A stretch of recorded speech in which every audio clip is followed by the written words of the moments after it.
Hi, welcome to the Pursuit of Truth. So first I want to say anti-war, pro-truth, pro-equality. Because I know people will maybe watch these videos and say, oh, I mean, if I was born in the 50s in America, I suspect McCarthy would have had me up for being a Russian separatist or something, or pro-Russia, whatever they used to call them back then.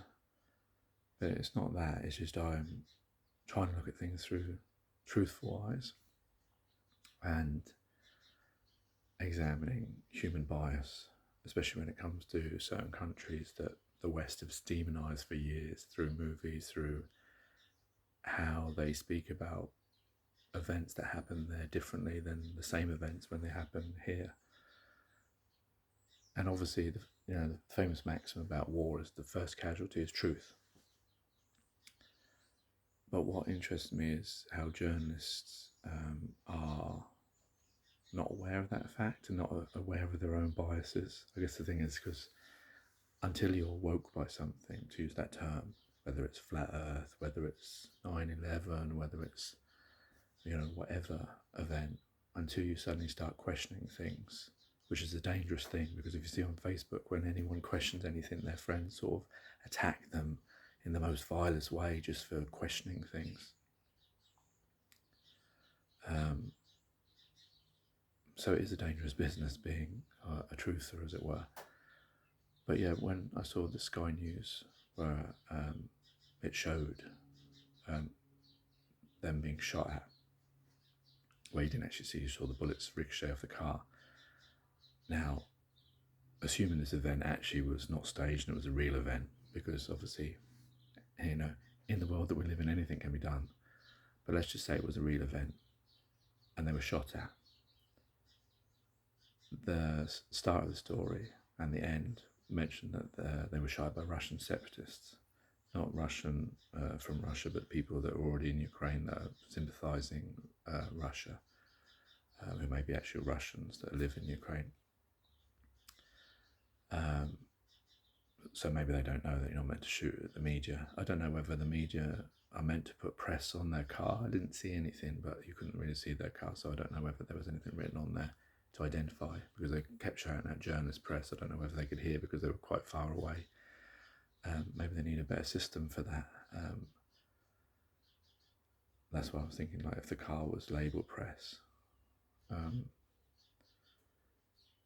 Of course, in some countries that's still a danger, especially like with Russia changing their law so to protect anyone who tells falsehoods, whatever that is, about the war can get 15 years. Whoever judges that is, So, but the thing is, what I'm saying is, when these journalists were shot at, they didn't see who they were shot at. They assumed it was Russian separatists because they've been told that this type of thing was happening. But it could have easily been Ukrainians. Now, I'm not trying to cast aspersions, but the truth is that the matter is that Ukraine needs help. And the West and Europe is not going to do that because they're too scared of Russia, because it would be an equal battle, unlike, say, Syria or Iraq or Afghanistan. And they're too scared of getting into another world war, like the Second World War, which engaging Russia would maybe lead us down, or at least give provocation for that. So we can't be seen to even defend these poor people that are now suffering and dying in Ukraine. So you've got to think that, well, Ukraine need help.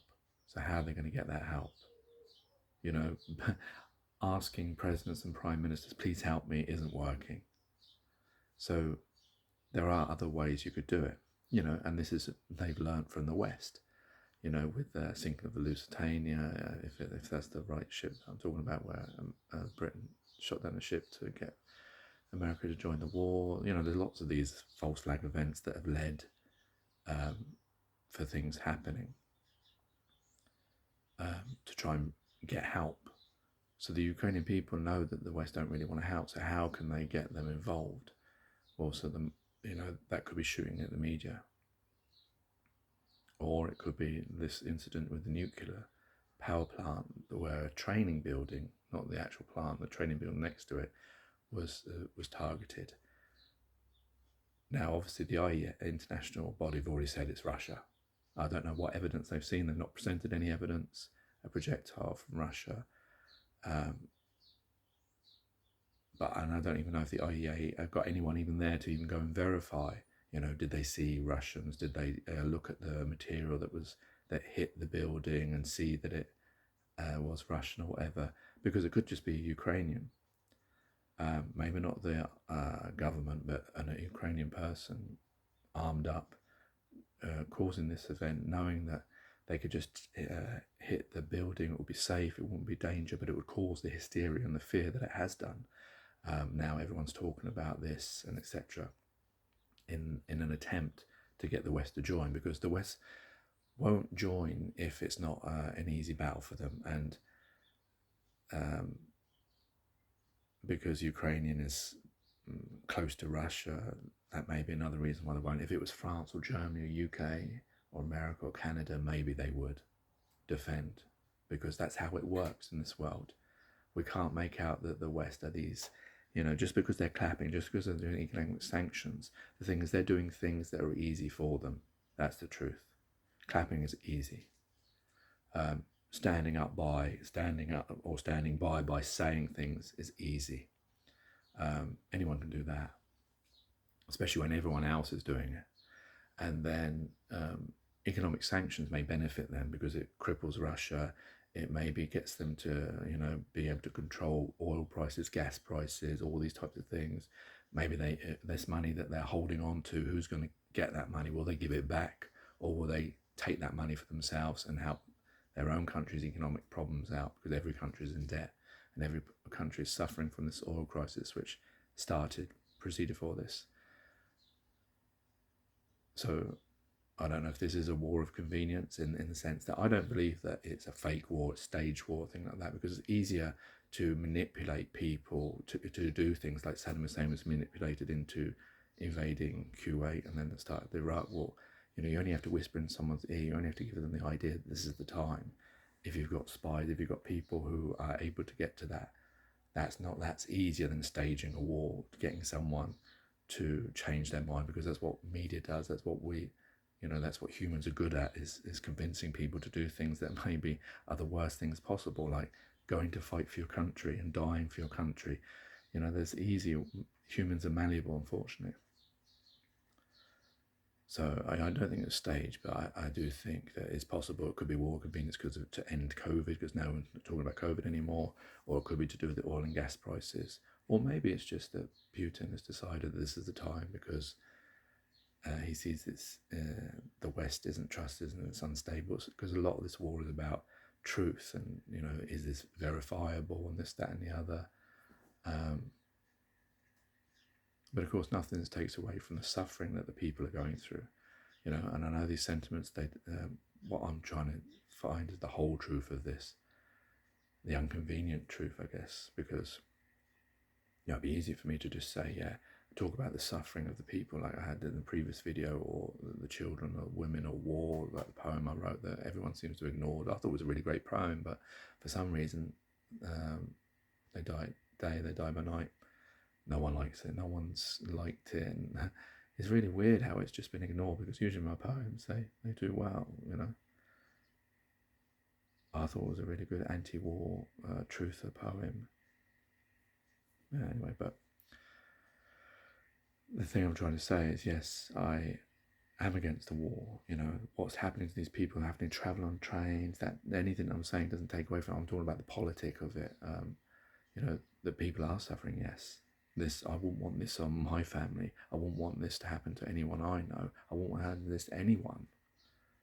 War is bad, and it doesn't profit humanity. It doesn't profit anyone, because it's part of this system, this idea of that you can possess things and that people's lives don't matter, whereas the most important thing is people's lives and existence. The one existence that we have shouldn't be children not knowing what's going on, not being able to live in a peaceful environment. This is just an unnecessary thing that's happening for humanity. all this now could lead to a third world war. I don't see how it won't, because assuming Russia does take Ukraine, which does seem inevitable unless the West get involved, unless it just goes on like Vietnam and then they end up giving up. But I can't see how the West won't get involved eventually, because if a nuclear power plant is hit, that would obviously bring them in. You would have thought, if there was a true genocide where lots of people were murdered and killed, like in the concentration camps in the Second World War, they would have to. So, or if Putin moves past Ukraine, but even if he takes Ukraine, those people will be will be like France or Germany under the Second World War, occupied. So I don't see how this isn't going to lead to some further escalation where the West is involved, or a third world war, which is a scary thought to really actually admit, that the day before everything was fine, and now we're living in this scenario where we could all be at war, we could all be asked to fight, not that I would fight, we could all be asked, well, we could see our loved ones die, because our whole life changed because of these individuals who think that this is how the world should be run, that we should possess things, that we have to, the small, narrow-minded system of the view of humanity. But yeah, what I'm trying to say out of all of this is that journalists especially should be aware of their bias. In a murder case, you wouldn't be able to say Joe Bloggs was the one shooting at me if you didn't see Joe Bloggs. If someone else didn't witness it was Joe Bloggs shooting at you, how do you know who was shooting at you? What told you that it was a Russian separatist that was shooting at you? Somebody else told you that that was what was happening. They built that story, they built that scenario for you. The same as with the IEA, and where did they get the documentary evidence that it was a Russian projectile? Yeah, Russians invading in that area, but the Ukrainians are fighting as well. They're separatists. We don't know if there's separatists on both sides. We don't know, because now the members of the public can get involved as well to defend their own country. So I think it's important that truth is maintained. Take care, take it, God bless, and peace.